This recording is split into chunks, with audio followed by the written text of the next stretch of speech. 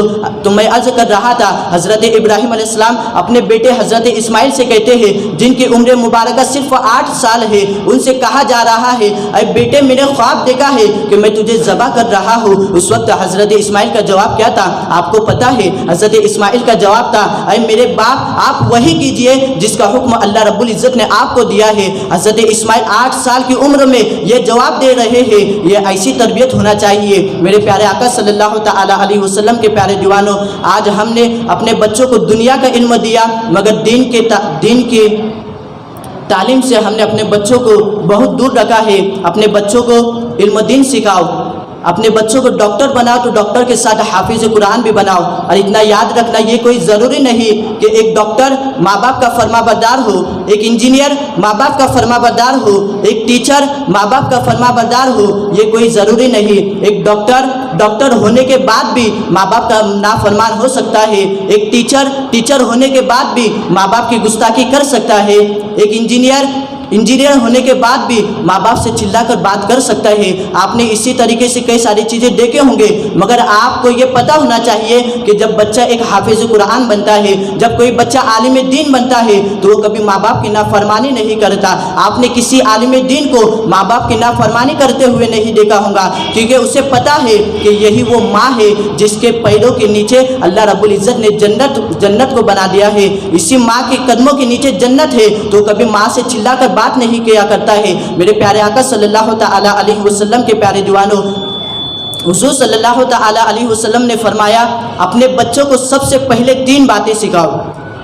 اپنے باپ کے نام سے پہلے، اپنے دادا کے نام سے پہلے، اپنے دادی کے نام سے پہلے، گویا کہ ہر چیز کے نام سے پہلے انہیں صرف 3 باتیں سکھاؤ تو تمہارا بچہ جہنم کی آگ سے بھی بچ جائے گا اور دنیا کی مصیبت سے بھی بچ جائے گا. آج ہر ماں باپ کی یہ فکر ہے. ہر ماں باپ اپنے بچوں کا اتنا خیال رکھتے ہیں کہ اپنے بچے کو اگر ایک مونگی کاٹ لے تو ماں کا دل تڑپ اٹھتا ہے.